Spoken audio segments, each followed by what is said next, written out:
B'Shem Hashem na'aseh v'natzliach. So, last week we got into a little bit of a discussion about the purpose of life. And as I said last week, this is going to be in depth a little, and it's going to be a difficult journey we're going to take together. It's not going to be sugar-coated. My gloves are coming off. I'm going to say it like it is. The shiur is dedicated Leilui Nishmat Atered Roshi, my father, Alav Shalom, Rafael ben Monavar, and Sion ben Monavar, my grandfather, and Chaim ben Yehuda Halevi, and for the Refuah Shalema also of Kol Cholei Am Yisrael V'Chlalam, Asher Ruach ben Chana Tzeral Malka, and Shlomo ben Leah ben Yamin ben Sarah, and all the sick that need a Refuah Shalema. Okay, so purpose of life. It is the question, it is the thousands of year old question of philosophers, believe it or not, mathematicians, hachamim, all sorts of people, scientists, the purpose of life. For a person that believes in God, it's honestly a pretty simple question to answer, but it only becomes difficult if a person's a little iffy about the existence of God. We'll go into it.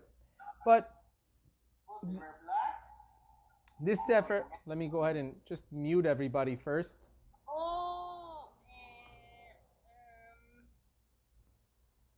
don't know where I put them. There we go. Okay. So the Zohar HaKadosh we mentioned last week. The Zohar HaKadosh says,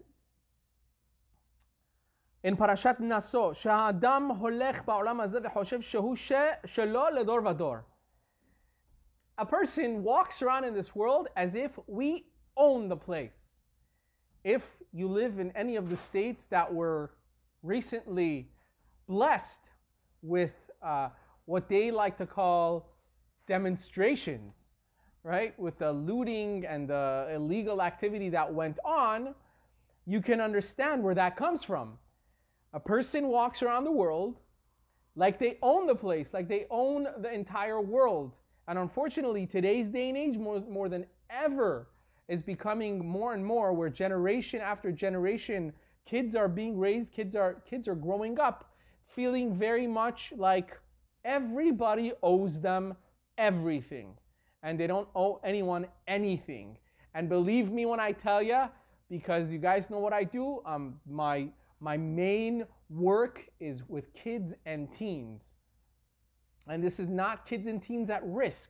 These are just kids and teens in high schools. And believe me when I tell you, it's not their fault. I'm not going to point the finger as to whose fault it is, but let's just say they're not at fault. But they are being taught, whether directly or indirectly, that, get what you can for free. The world is just yours, and you're going to be here forever. And if something is unfair to you, you fight for it because you have every right. You got a bad grade, go to the teacher and fight for that bad grade and ask them why. Threaten them to bring your grade up again. Some of my life I grew up in Iran. I learned very quickly that when you get a bad grade, you're not only going to be chastised and, the way it was in Iran, punished by your teacher. Then when you would go home, you'll probably get some from your mom and dad. And if you had older siblings, they would get in on it too, because they probably tried to tutor you and it didn't help. So you were pretty much punished by 4 or 5 people just for one exam, just for one class. Here, on the other hand, you get a C in one class, the entire family goes down on the school as to how dare this teacher or that mentor or whatever give a bad grade. Where does this come from? This is the attitude that a person has when they feel that everyone owes them something.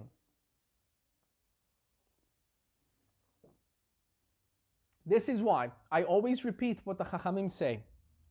In the United States of America, you can see we can all see together the outcome of a rights movement, a rights type of a society. By rights society, I mean the society, our society is built on rights. You have rights. You have the right to be happy. You have the right to be silent. You have the right to a lawyer. You have the right to happiness and success. Rights, rights, rights, rights, rights. Right? Our society here, the United States, the Western world society is built on rights. It's nice, but it has a lot of downfalls, as you have seen, because past week or so, people have taken that right a little too far because they felt they have the right to destroy everything in sight because it's the right to be angry. The Torah system is not built on rights.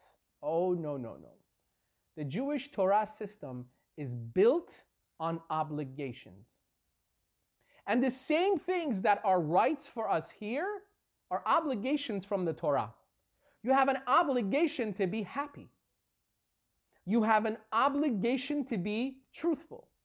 You have an obligation to save your own life.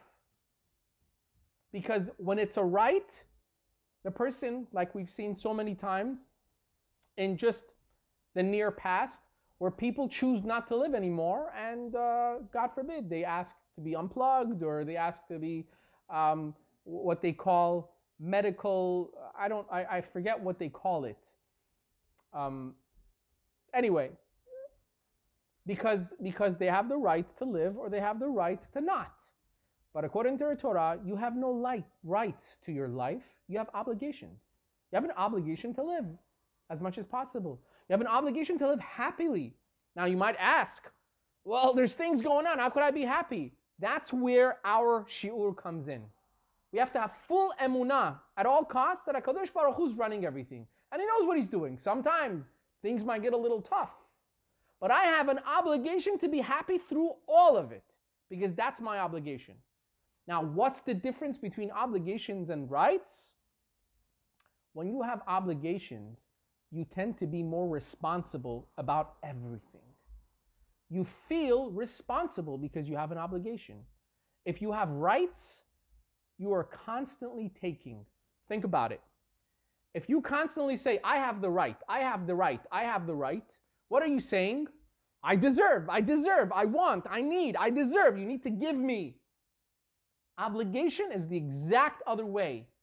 Obligation means I need to be giving. I'm obligated to give. I'm obligated to give tzedakah. It's not a right. It's an obligation. Now, you be the judge as to what makes a person a better person. Obligations or rights. You know, I just watched countless videos of Jewish kids, teens, religious Jewish kids, going out of their way to take water, food, sandwiches, giving them out to the police, giving them out to National Guard for their service, and so much more.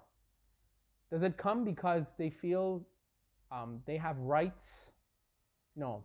They feel an obligation. They're obligated to do this. They feel the obligation that because we can, we should. That's where an obligatory system comes in. But if the system is the rights system, you think like, no, I have the right to do what I did. I had the rights to do what I did, to be rioting, to be going around and destroying property. So if they're there, all right, they choose to be there. Why should I be the one to help out? So that's where we come to the matrat hachaim, the purpose of life. What is the purpose of our life? You'll never get to a purpose of your life if you constantly feel like you own the world, if the world owes you something. It says, if a person always remembered his or her purpose in life, which is what? That you have come here to perfect yourself with mitzvot and good deeds, then your life would be a completely different life. If you knew what purpose you're put here for, if you know that your purpose in this life is to do better, to help, you wouldn't constantly think to yourself as a selfish person that I have rights. When am I going to get what's coming to me? We said this last week. One of the exiled families during the time of Stalin, a father and his 3 sons were exiled to Siberia. And during their time there, they decided, you know what? We're here. Might as well make it home. Siberia or not, let's make it home. So he tells his sons, they go out in the forest and they start cutting wood and chopping wood down. And the guy, I guess, was a contractor or something before. And he starts building his new home away from home. Only problem is, somebody walks by and tells him, you know, you're building your home in the wrong area. And he says, listen, man, no one's told me that I can't build here. I have every right to build here. But the guy tells them, no, but you don't understand. See, it's middle of winter right now. You're actually standing on a river. And you've actually hacked your way into the river ice, which is ice. And you've put your main pillars of your home into ice. Your home might stand now, but in a few months, when it's summertime and all the ice melts and the river starts flowing, you will have no home. And the Chachamim say that's exactly what our life is in this world. We come in this world and we have purposes. Some people have one, some people have many. We don't know what our purpose is. We don't know the exact purpose. But we do know that we are here, A, to do mitzvot, to do gemilot chasadim, to do chesed, to do kindness, to do the mitzvot of Hashem and get closer to the Shekhinah, which we'll talk about. That much we know. Yet we come here and little by little we start forgetting what we were supposed to do. And instead, what do? We start building a magnificent home. Where? In quicksand. Not remembering that, listen, building these homes and buying these new cars and doing all these different luxurious things to have in life, if it's not connected somehow to your mitzvot, you're never going to actually enjoy it. It's not forever. It's going to be gone. And he'll explain.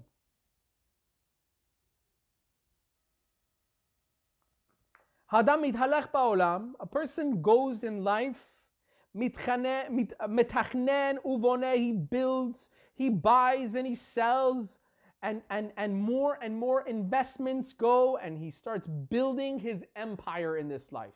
You start building an entire empire. There are a lot of people that are smiling and laughing in the world. But are they going to be smiling and laughing in the end of days? He who laughs last. There are a lot of people that walk around very happy. And a lot of times people are surprised. They go, oh, this guy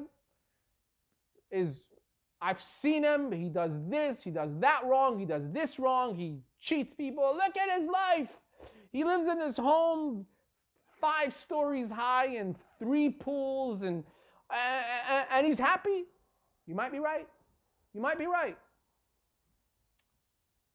But he who laughs last. These things don't last forever. The Rolls Royces don't last forever. The huge mansions don't last forever. The big homes do not last forever. All of these things are things that will evaporate and be gone, because after 120 years, that river that is ice now is going to actually melt, and there will be no home there. The only place that we can receive payment or really see the outcome, the fruits of our hard labor, is in Olam Haba, in the next world. And in the next world, they take a completely different currency. It's not your house, it's not the money, it's not the extra cars. The currency there is totally different. Like my son was just recently reading a story, and he told me an old mashal that a person leaves their home because they were very poor, and he decides to leave the country and go to a different country and to bring money home. And he promises his wife, those days he had to travel by ship, and it could take years before you get back home. So he promises his wife he's going to come back with a full hand. And he leaves, and he goes into this different country, and as soon as he gets there, he gets off the ship, and he's walking down the street. He's looking down, and he sees things shining on the ground. Then he looks a little closer, and they're diamonds. They're pure diamonds. And he starts picking them up, and he notices people are looking at him like it's crazy. He keeps like taking more diamonds, and he's thinking to himself, what's wrong with these people? It took me months to get here, and there's diamonds literally on the ground, on the floor, and no one's picking it up. So he starts going crazy, picking up all these diamonds. And after a while, he literally, he notices people, look at him like he's crazy. He thinks to himself, why are people looking at him? So he asks somebody. He says, why isn't anybody picking these up? And they ask him, I don't understand, why? Why are you picking up rocks? He goes, these are not rocks. This is a commodity. It's diamonds. These are expensive. He says, commodity? These are not commodities. Here, my friend, yogurt is the commodity. He says, yogurt? He says, yeah, yogurt is commodity. If you have yogurt, and if you're a seller of yogurt, if you have cattle, you make your own yogurt, those are the people that are living the luxurious life. Okay? So little by little, he works his way up, and he buys himself one cow into 2 cows, and then 3 cows, 4 cows, and he has a whole herd of cattle, and he starts milking them. He opens a company, and he starts selling yogurt like crazy. He starts trading, and he becomes a very well-to-do person for himself. After 2-3 years, he decides to go back home. All right, he's got to pack up. He packs up as much yogurt as he can and puts them in this ship and takes it with him. And it took months to travel. And during the travel on his way, all the yogurt went bad. He gets home. He doesn't know that the yogurt's bad. And he gets home, and his wife is happy to see him. His children are happy to see him. Daddy, what'd you bring? Sweetheart, what'd you bring? Did you? He goes, don't worry, I'm a rich man. All right?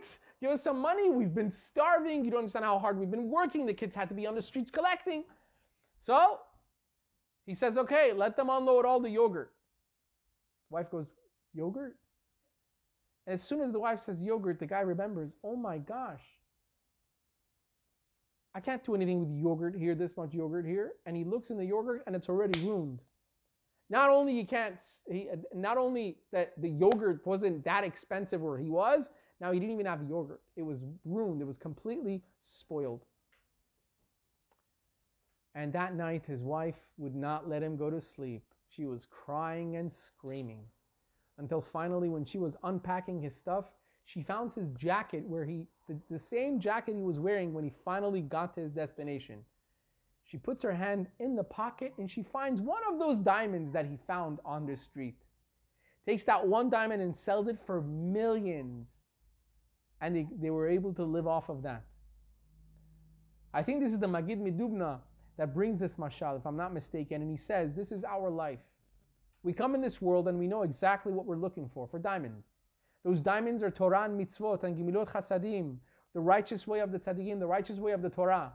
But little by little, people start going, what is this mitzvah? What Chanisa? What Yom Kippur? I never forget when people used to tell me, Chanisa is for sinners. I have no sins. That's the funny thing that people like to say when they don't want to go to shul. Right? So going to shul is for sinners. We're not sinners. We don't have to go to Kenisa. We don't have to go to shul. These are the commodities we came here for. But then we forget. And we start amassing homes and buildings and cars. And then after 120 years, we get to Shamayim. And over there, the Malachim come to greet us. And HaKadosh Baruch Hu comes to greet us and says, "No, what do you have to show for it?" And you go, "Hashem, have you seen my green Rolls Royce? It's absolutely gorgeous." It's not going to pay. It's not going to pay. Because over there, the commodity is different. It's not yogurt. It's diamonds. And that's what this is telling us. We come in this world and we amass all the wealth, all the things that we want, the luxuries that we want, but we forget what's the main priority here, which is really doing good and getting closer to Hashem. That's why Shlomo HaMelech madgish lefanenu b'mizmor. Shlomo HaMelech says in his beautiful mizmor of Eshet Hayil. Those of you that are single should be zocheh to sing it to your wives. Those ladies that are listening, you should be zocheh that your husbands should sing it to you. Eshet Hayil, a woman of valor. Hanemar bechol sof shavua shel merotz v'teruf. Sim lev, listen. Shlomo HaMelech says, "Vatishag leyom aharon." And laughter shall be for the last day. Meaning, in life itself, a lot of people laugh. A lot of people have a good time.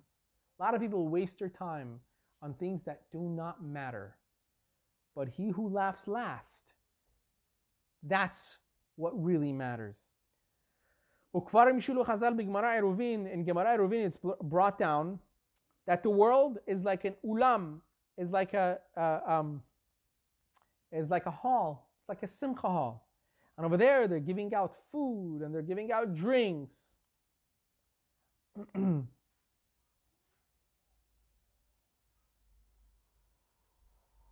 And they're giving out all sorts of alcoholic beverages. But you think anyone's waiting for you? No one's going to wait for you.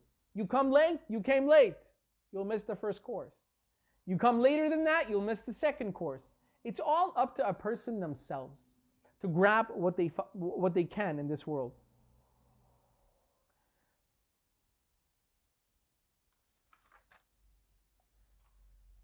Now, in Yalkut Shimoni, it's brought down, and this is one of my favorite midrashim, because it is so clear, it is so perfect, it's wonderful. In Yalkut Shimoni, it says, everybody knows the story of Yaakov and Esav. Yaakov, Jacob, and Esav were twin brothers. Esav had become the firstborn, and Yaakov was the second. And they always had this war between them, which till today still stands, because Amalek came from Esav, and we the Jews came from Yaakov, and it became ultimately a war till Moshiach. Yaakov says to Esav, while they were inside their mother's womb, Yaakov Avinu says to Esav, listen, when we are born, these are two neshamot talking to each other. This is what the Midrash says. When we will be born, there's going to be two worlds that are going to be placed before us. There is the physical world and there is the spiritual world. And Esav says, okay. Yaakov says the physical world is where you drink and you eat and you are merry and you have a great time and you have riches and you have kavod, you have respect, you have leadership. That's the physical world. So he says, and the spiritual world. He says, in the spiritual world, there is none of that stuff. It's Yoshvim tzadikim ba'atorotehem beroshehem. The tzadikim, the righteous, sit with their crowns on their head. Be'oskim ba'torah, and they learn Torah. And they study Torah. So Yaakov asks Esav, which world would you like to take? You want the physical world, or do you want the spiritual world? Esav says, you know what? I don't want nothing to do with sitting down and learning and study. You take the study world. I'm going to take the physical world. I want the riches. I want the kavod. That's what I want. That's the world that I want. So Yaakov Avinu says to Esav, in that case, let me be the Bechor, let me be the firstborn, and you come out second. Because the Bechor is the one who has all the spiritual rights. Because in the future, it's going to be the Bechor who was actually at that time was supposed to be the Kohen. And the Bechor is the one that does the services in the Beit HaMikdash, in the temple later on. And so on and so forth. So Yaakov says to Esav, so you don't need to be the firstborn because you want the physical, I want the spiritual. For the spiritual, at least the firstborn has rights in the spirituality of things. You don't need that. Esav says, fine. Fine. You take the spiritual, I'll take the physical. You be the firstborn, Yaakov. You be the firstborn. And we know what happened. What actually took place. When the birth actually happened. This is why the Torah says, Esav came out first. Esav became the firstborn. And what was Yaakov Avinu doing? Holding on to the heel of Esav. Now we can understand through this midrash why Yaakov was holding the heel of Esav. Why the heel? Because he was pulling him back in saying, hey, we had a deal. I was supposed to go first. What are you doing? I was supposed to be the firstborn. Why are you going out as the firstborn? And Esav this way tricks Yaakov, breaks his promise, and becomes the firstborn. Now it becomes more clear. If you look at the pasuk, when Esav comes from the sadeh, from the field, and he's hungry, and he asks his brother, he says, what did you make? And he says, I've made adashim, which was adasi, like we have today, lentil soup. And he says, give me the lentil soup. Yaakov Avinu says what? He says, okay. Michra kayom et bechoratecha li. Sell me your firstborn rights and I will give you soup. But if you notice, the pasuk does not say Michra hayom, today, sell me today your bechora rights, your firstborn rights. He says Michra kayom. Those of you that speak Hebrew or understand a little Hebrew, kayom means what? Kayom means like the day. He should have said Michra hayom. Sell me today. But the pasuk says Michra kayom, like the day.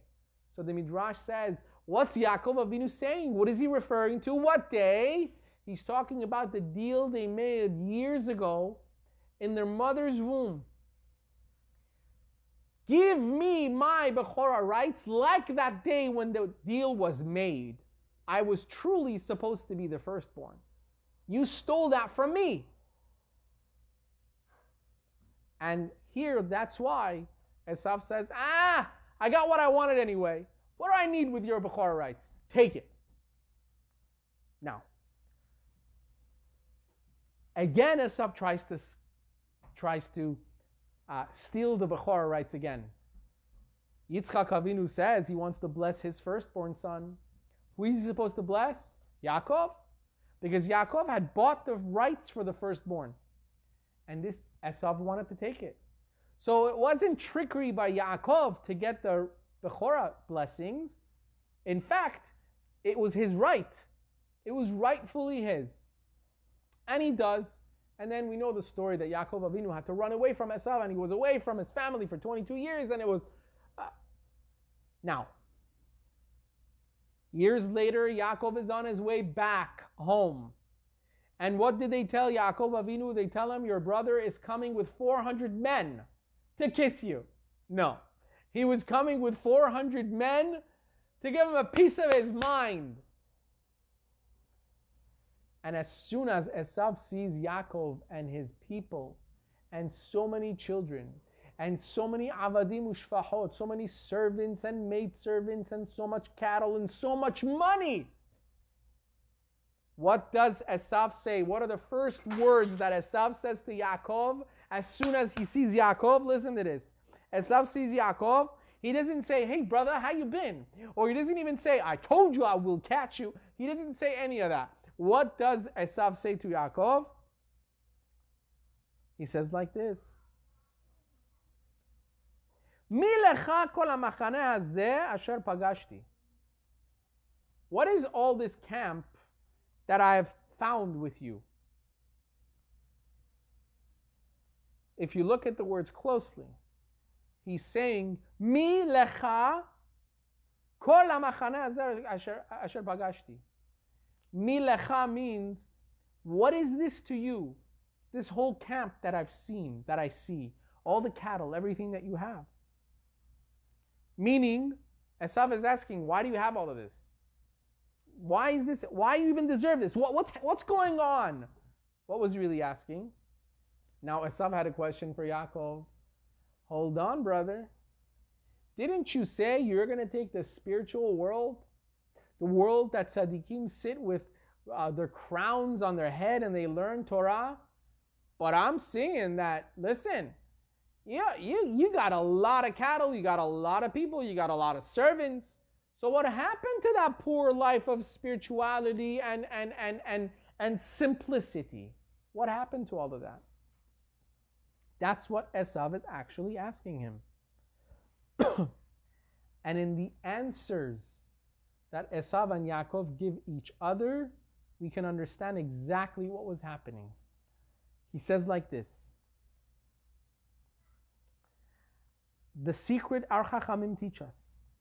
Hakol talui bitfisat ha'olam shel ha'adam. It's all dependent on what we do with our life. Esav understood that this world, to him, this world was the purpose. End game. This world is the end game. There is no other world. This is the world I want. Okay? So that was his purpose, this world. So let him live here, let him enjoy, let him drink, let him eat, let him be married. That's the world that he wants. Ulam Yaakov Avinu, but Yaakov Avinu understood. Sha'olam haba hu matrat ha'chaim, because he understood that the world to come, Olam haba, is truly the purpose of life. This world is just a means to an end. It's not the end itself. This is the world of opportunity where we can reach that plateau, the higher place that we're supposed to reach. But this world is not a waste either. This world is very important. This is the world that's given to us as a gift for us to be able to reach that world. And Hashem gives us things in this world in order to facilitate our growth so that in the next world we'll have the higher plateau. So, uvili ochel ech yevarech. How are we going to make brachot if we don't have food? Without a wife, how are we going to have kids? Without sleep, how are we going to have strength to do mitzvot? Without money, how are we going to do the mitzvah of tzedakah? Without money, how do we do the mitzvah of chesed? Therefore we see, shekol ha'olam hazeh, this entire world, eno ela emtzai. This is the middle ground, this is the means to the final purpose, to reaching that world to come of olam haba. V'lachen ishtamesh bazeh Yaakov Avinu. Therefore, Yaakov Avinu wasn't saying that I don't want to use this world at all. Opposite. Yaakov said, I want to use this world for the purpose that it was created. I want to use everything this world has to offer to serve HaKadosh Baruch Hu. And when Hashem sees that a person is truly using this world to serve him, he gives them more. He gives them more. I never forget the wise words that I received from a person that was very wealthy, alav shalom. And he said the greatest investment he's ever made in his life, and he was always making in his life, was to give charity, to give tzedakah.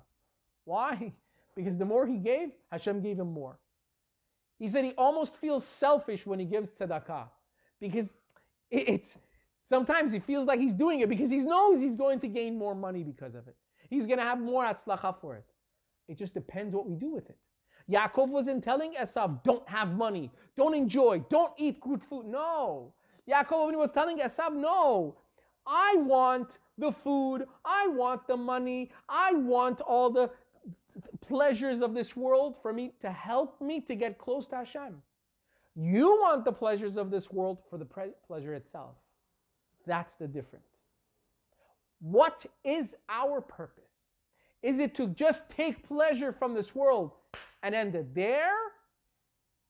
Or is it take pleasure, and as we take that pleasure, know that we're doing it in order to get closer to Hashem. That's why we have brachot for things. That's why we have brachot. We have shechianu. We say shechianu on new things, on beautiful occasions. Why? Because we're saying, Hashem, thank you for bringing me to this point in my life where I can also do this to serve you. That's the beauty of shechianu and the brachot. That's why we see when Esav and Yaakov start talking to each other, you can see their mindsets. Yaakov Avinu offers Esav whatever he wants, cattle, camels, servants, he offers him. What does Esav say? Esav says, no, thank you. Yeshli Rav, I have a lot. I don't need your handouts. I don't need your gifts. I have a lot of my own. And Esav says, in fact, I'd like to give you gifts. Let me give you from my cattle. Let me give you from my riches. What does Yaakov answer? Yeshli kol. I have everything. It just depends on where you stand. Esav says, Yeshli Rav, I have a lot. When you say I have a lot, what does that mean? You could do with more. You'll be happy if you have more. You have a lot, but it's not everything. I want more. Yaakov Avinu, with all the riches that he had, Yeshli kol, what I have is exactly what I need to have. I don't need anything else, nothing extra. That means Yaakov Avinu was saying that everything that he has, he is using it for the purpose of getting close to HaKadosh Baruch Hu. That's what our life has to be. We have everything. We have to always think to ourselves, Hashem, I believe I have everything. I don't need anything else. Because if I did need something else, if I did have that need, I would have had it. If I don't have it, it means I don't need it. If someone else has it, it means they needed it. How much happier can a person get in life? You become a person just with that mentality of that being the purpose. And that emunah, to know that what we have is ours. And looking at the beauty of the world as a tool to reach HaKadosh Baruch Hu, life becomes so much more meaningful. There's so much serenity in that. I want to share with you guys, and I'll end with this, Bezrat Hashem. Rabbi Victor Miller was very famous for many, many things. And everyone that knew him as a very direct person. He said what he means and he meant what he said. That's who Rabbi Victor Miller was. And people loved him for it. All the sefarim, all of his shiurim, all of his classes or tapes. Thousands upon thousands of hours of classes Rabbi Victor Miller has. And his grandson shared a story that's mind-opening. This is the tzaddik of the generation. He was the mashkiach of Chaim Berlin Yeshiva in New York. He was a righteous man in all aspects of life. He had a study. He had a study in his home, and everybody knew that it's off bounds for everyone in the family, for the kids. Children were not allowed to go into the Zayd's study. Grandpa, that's where Grandpa learns. That's where Sfarim are. You don't go. One day, his grandson was playing around, and I don't know, his ball goes in there, or he forgets, and he walks into the study, and he was playing, and they're not realizing that he's actually crossed the border into Grandpa's no-go zone, until he hears Grandpa's footsteps coming from the steps. And he doesn't know what to do. He's a little kid. He's afraid. He can't walk out now. He's stuck. What does he do? He goes and hides under the desk. As he's hiding under the desk, Rabbi Victor Miller comes, sits in his chair, pulls his chair, and this is what this little boy hears. Dear Apple, you are so beautiful. Your color, your form is so gorgeous. You smell like heaven. He was talking to an apple that he was about to eat. You were so sweet on the inside. You were so beautifully crafted by the greatest craftsman in the world. And he goes on and he says, and your seeds, don't even get me started with your seeds. From one seed comes thousands of apples. You are truly a miracle of God. And then, with the highest of kavanah and concentration, this little boy says, I never forget how his grandfather made a bracha. Baruch atah Hashem Elokeinu melech haolam boreh peri ha'es. That's how you take pleasure from what this world has to offer. Knowing that everything Hashem gives us is for us to get closer to Him.